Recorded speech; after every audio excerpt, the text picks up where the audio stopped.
Hello বন্ধুরা, শুভ সকাল সবাইকে। আশা করছি তোমরা সবাই ভালো আছো, আমিও খুব ভালো আছি। তো সুন্দর সকালের নতুন একটি ব্লগের সাথে চলে আসলাম। আশা করছি আজকের ব্লগটা তোমাদের ভালো লাগবে। তো চলো স্কিপ না করে পুরোটা দেখার অনুরোধ রইল। আজকে যেহেতু শনিবার, আমাদের বাড়িতে নিরামিষ খাওয়া হয়, তো সমস্ত বাসন রান্নাঘরে যাচ্ছিলো সব ধুয়ে নিয়েছি। আর এখন আমি ব্রাশ করছিলাম এখানে ঘুরে ঘুরে। আর এখানে দেখো একটা সুন্দর গম গাছ হয়েছে, কি সুন্দর পেকেও গেছে। তো ব্রাশ করে মুখ ধুয়ে আমি চলে এসেছিলাম ঘরে। আর এখন বাসি কাপড়টা চেঞ্জ করে নেবো, এরপর যাবো রান্নাঘরে। রান্নাঘরে অনেক কাজ আছে, আজকে নিরামিষ অনেক কিছু রান্না করতে হবে। তো বাসি কাপড়টা আমি ধুয়ে দিয়েছি এখানে, আর চেঞ্জ করে নাইটি পরে নিয়েছি। এখন কাপড়টা এখানে মেলে দেবো। আর সকালবেলা মায়ের কিন্তু বাসি কাপড় ধোয়া হয়ে গেছে, মার কাপড় এখানে মেলে দিয়েছে, দেখতেই পাচ্ছ। আর আগের দিনে যে ভেজা জামা কাপড়গুলো ছিল সেগুলোও আমি বাইরে রোদে দিয়ে দিয়েছিলাম। আর এখানে দেখো বিড়ালটা কেমন দুষ্টুমি করছে, একা একাই বসে বসে নিজের পাগুলো বসে বসে চাটছে। বিড়ালটার কি ভাগ্য খারাপ, 3টে বাচ্চা হয়েছিল, 3টে বাচ্চাই মারা গেল। যাই হোক বন্ধুরা, তোমরা ভিডিওটা দেখতে থাকো।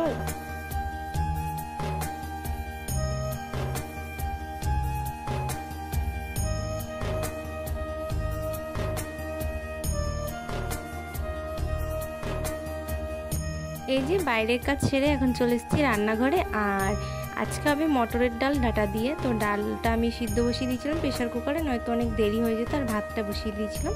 এরপর চলে এসেছিলাম আমি আমাদের বড় ঘরে, যেখানে আমাদের সবজি রাখা থাকে। তো অনেক কিছুই সবজি আজকে ছিল, বাঁধাকপি ছিল, টমেটো ছিল, ডাটা ছিল, আরও অনেক সবজি ছিল।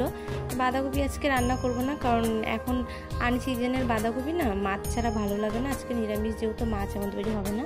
তাই এখান থেকে আমি টমেটোগুলো বেছে নিচ্ছিলাম, যে টমেটোর চাটনি করবো ভাবছি। আর দেখি গাছ থেকে আম পাড়া যায় নাকি, এই রোদ গরমে না একটু আমের টক বা আমের চাটনি খেতে খুব ভালো লাগে।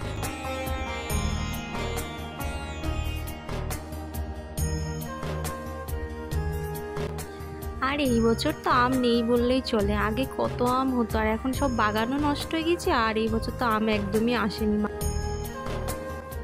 আর এখন যেই পরিমাণে গরম পড়েছে, বস্তা বস্তা আলু নিয়ে আসছে, কত আলু যে নষ্ট হচ্ছে কি বলবো। আর এখানে টমেটোগুলোও কিন্তু অনেক টমেটো পচে গিয়েছিল। আমি তো এখানে ভালো ভালোগুলো দেখে নিয়েছিলাম, আর ক্যামেরায় কিন্তু অত বোঝা যাচ্ছিল না। এরপর সকালবেলা মা দোকানে গিয়েছিল, কি বেশ শেষ হয়ে গিয়েছিলো সেটা আনার জন্য ভুলে গিয়েছি আমি। ওখান থেকে 1 প্যাকেট বিস্কুট এনে দিয়েছিলো, সেটাই আমি খেয়ে নিয়েছিলাম। আর এই যে সমস্ত সবজি নিয়ে বসে পড়েছিলাম এখানে সবজি কাটার জন্য। আর ভাত ডালটা বসিয়ে দিয়েছিলাম, কিন্তু আজকে রান্না মাই করবে। আমি এখানে সবজিগুলো কেটে দিচ্ছিলাম, হাতে হাতে আগিয়ে দিচ্ছিলাম, তাহলে তাড়াতাড়ি হবে। আর ডাটাগুলো দেখেছো কি সুন্দর মোটা। এই বাড়ি এসে কিন্তু আমি অনেক নতুন নতুন রান্না খেয়েছি, যে রান্নাগুলো আমি বাপের বাড়ি থাকতে কোনোদিন কানেও শুনিনি, আর চোখেও দেখিনি, আর খাওয়া তো দূরের কথা। কিন্তু খাবারগুলো খেতে না অনেক ভালো লাগে। আর আমার শাশুড়ি মা কিন্তু অনেক ভালো রান্না করতে পারে।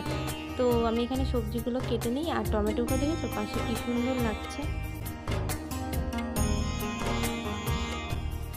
সমস্ত সবজি আমার কাটা হয়ে গেছিলো, আর ধুয়ে মায়ের কাছে দিয়ে এসেছিলাম। ওই যে বললাম আজকে মা রান্না করবে, তো মা রান্নাঘরের ভিতরে রান্না করছে, ওই যে দেখতে পাচ্ছ ক্যামেরা দিয়ে।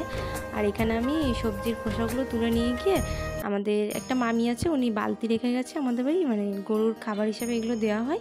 তো এখানে এগুলো রেখে আসবো, রেখে এসে এখানটা পরিষ্কার করে নেবো। মাঝে মাঝে কিন্তু রান্নার থেকে ছুটি নিতে বেশ ভালোই লাগে, তাই না বলো? মাঝে মাঝে মনে হয় কেউ একজন রান্না করে খাওয়াবে, আমি একটু খাবো। আবার হয়তো মাঝে মাঝে কখনো মনে হয় আমি রান্না করব, সবাইকে খাওয়াবো। এভাবেই তো সংসার চলে। আমি কিন্তু বিয়ের আগে এরকমই করতাম। যখন মন হতো মাকে বলতাম কি, ও চলো আজকে আমি রান্না করি। কিন্তু যেদিন আমার মন হতো না আজকে আমি রান্না করবো না, সেদিনকে মা আমাকে রান্না করাতে পারতো না, তো পারতোই না। তো এই বাড়িতেও কিন্তু সেম, যখন আমার ভালো লাগে না, মন হয় যে আজকে আমি রান্না করব না, সেদিন যদি মাকে বলি না, মানে আমার শাশুড়ি মাকে বলি না, ও মা আজকে তুমি রান্না করো, আজকে আমি রান্না করবো না। মা শুধু বলবে কেন, কি হয়েছে? আমি না, তুমি আজকে রান্না করো, আজকে আমি রান্না করবো না, আজকে তোমার রান্না খাবো। মা কিন্তু তাড়াতাড়ি করে রান্না করে, কখনোই আমাকে বলে না যে না তোমাকেই করতে হবে বা তুমিই করবে, আমি কেন করব তুমি থাকতে। সত্যি এরকম শাশুড়ি মা পাওয়া মানে ভাগ্যের ব্যাপার। আমার ভাগ্য অনেক ভালো, তাই আমি এমন একটা পরিবারে এসেছি বৌমা হয়ে। যেমন আমার শ্বশুর মশাই, তেমন আমার শাশুড়ি, সবাই আমাকে সত্যি খুব ভালোবাসে। আর তোমাদের সাথে কথা বলতে বলতে তো দেখতেই পেলে আমি খাওয়া দাওয়ার পর বাসনগুলো ধুয়ে নিয়ে আসলাম। আর 1 বালতি জলও নিয়ে আসলাম। জলটা নিয়ে এসে কী করবো জানো, আমাদের বাড়িতে তো যেহেতু এখনও ফ্রিজ আসেনি, ফ্রিজ নেই আমাদের বাড়িতে, তাই তরমুজ না একটু ঠান্ডা জলে রেখে দিলে বা ফ্রিজে রেখে দিলে খুব ভালো লাগে খেতে।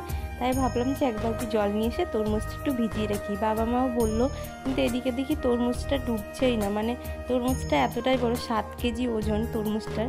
তো গামলার মধ্যে জল দিয়েছি, ওটা ডুবছে না, মানে জলে ঢাকা পড়ছে না। এরপর আমি ঘরে এসে দেখলাম বিছানাপত্র সব অগোছালো হয়ে আছে, সেগুলো গুছিয়ে নিলাম। চেয়ারে অনেক জামা কাপড় ছিল, সেগুলোও সুন্দর করে গুছিয়ে নিলাম। আর এখন এই যে হাতে দুটো জামা আছে আমার বরের, সেগুলো স্নান করার সময় ধুয়ে দেবো। যেহেতু রান্নার কাজ করে না, ওখানে প্রচুর ঘামায় আর প্রচুর তেল ঝাল মশলা লাগে। এই সমস্ত কাজ সেরে আমি একটু ঘুমিয়ে নিয়েছিলাম। এখন দেখেছো আঙুল দিয়ে দেখালাম 2টো বাজে, প্রায় দুপুর হয়ে গেছে, কিন্তু এখন আমি খাওয়া দাওয়া করিনি। এখন বাইরে এসে একটু তরমুজটা কাটবো, এখন দুপুরবেলা সবাই মিলে খাবো। সকালবেলা বলেছিলাম কাটার জন্য, কিন্তু সকালবেলা বলেছিল না এখন খাবো না, দুপুরবেলা খাবো। তাই এখানে বসে গেছিলাম কাটার জন্য। আর মাকে জিজ্ঞেস করছিলাম লম্বা করে কাটবো না গোল করে কাটবো। যেহেতু 7 কেজি ওজনের তরমুজ, সেটা এখন আমরা সবাই মানে 4 জন মিলে খেতে পারবো না, তার জন্য এখানে জিজ্ঞাসা করে নিচ্ছিলাম। আর তরমুজটা কাটার পর দেখো কি সুন্দর কালার এসছে। আর বাবা মাকে আমি বোঝাচ্ছিলাম যে কয়দিন আগে আমি একটা ভিডিও দেখেছিলাম ফেসবুকে, সেখানে বলছিল যে তরমুজের ভিতরে যদি ফাঁকা ফাঁকা থাকে আর লাল অংশটার পরে যদি একটু হলুদ হলুদ থাকে, তার মানে বুঝবা সেটাতে ইঞ্জেকশন দেওয়া আছে পাকানোর জন্য। আর যদি এমনি নর্মাল যেরকম সবুজ হয় লাল হয় সেরকম হয়, তাহলে সেটা এমনি ভালো। সেটাই আমি বোঝাচ্ছিলাম বাবা মাকে আর আঙুল দিয়ে দেখাচ্ছিলাম। এরপর আমি একটা থালা নিয়ে আসলাম আর তরমুজগুলো এখন সুন্দর করে কেটে নেব। আর কেটে নেওয়ার আগে যেটা একদিকটা বেশি করে কেটেছিলাম, একদিকটা কম করে কেটেছিলাম। তো বেশি দিকটা রেখে দিলাম আর যে দিকটা কম হয়েছিল সেই দিকটা কেটে নিলাম।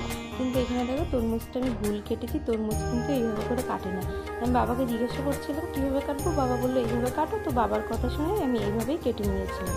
আর খেতে কিন্তু খুব সুন্দর ছিল। আর তরমুজটা না একদম বীজ ছিল না, একদম অল্প পরিমাণে বীজ ছিল।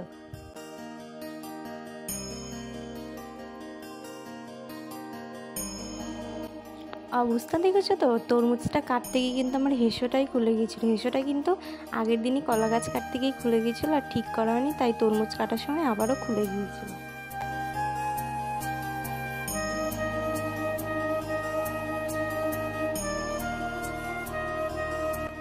তরমুজ খাওয়া শেষ করে এখানে চলে এসেছিলাম, মানে লাল আলু ছিল অনেক, সেগুলো খাওয়ার জন্য বাবা রেখে গিয়েছিলো আর বাকিগুলো হাটে নিয়ে গিয়েছিলো, সেগুলো নিয়ে আমি রান্না করে রেখে এসেছি।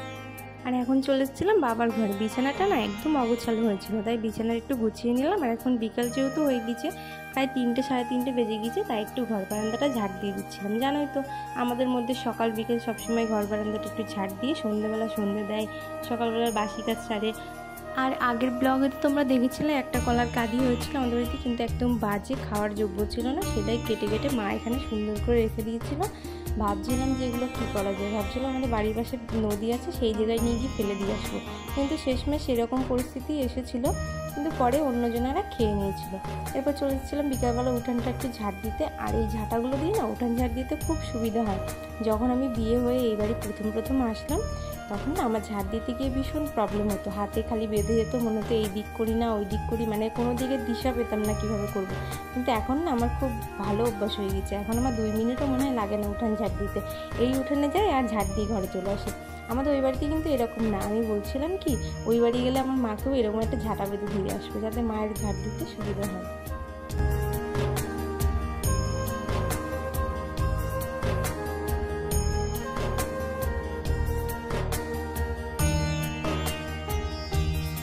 আর আমার শ্বশুরবাড়ি এখানে কিন্তু অলিতে গলিতে রাস্তা। ওই যে বাইকটা দাঁড় করানো আছে দেখছো, ওটা আমার একটা ভাইয়ের বাইক।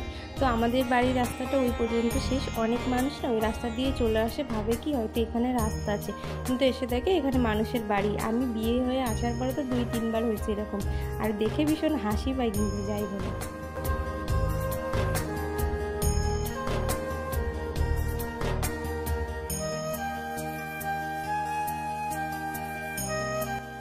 এরপরে স্নান করে চলে এসেছিলাম আমি ভাত খেতে।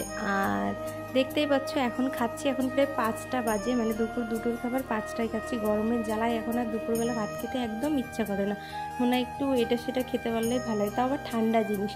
এখন ছিল সন্ধ্যেবেলা, বিকেলবেলা আর কোনো ভিডিও করা হয়নি। তো মা পাশের ঘরে সন্ধ্যে দিচ্ছিল আর বাইরের থেকে আমি ভেজা জামা কাপড়গুলো নিয়ে এসেছিলাম। ভাবলাম আজকে ঘরে মেলে দেবো, কারণ ঘরে রাত্রেবেলা যেহেতু ফ্যান চলে তো জামা কাপড়গুলো শুকিয়ে যাবে, সকালবেলা ব্যবহার করা যাবে। তাই এখানে জামা কাপড়গুলো মেলে দিচ্ছিলাম। আর আজকের মতো ভিডিওটা আমি এখানেই শেষ করছি। কেমন লাগলো ভিডিওটা অবশ্যই কমেন্টে জানিও। ভিডিওটি ভালো লেগে থাকলে অবশ্যই লাইক কমেন্ট শেয়ার করে দিও। তো চলো দেখা হচ্ছে পরের কোনো ভিডিও। সবাই সুস্থ থেকো, ভালো থেকো, টাটা।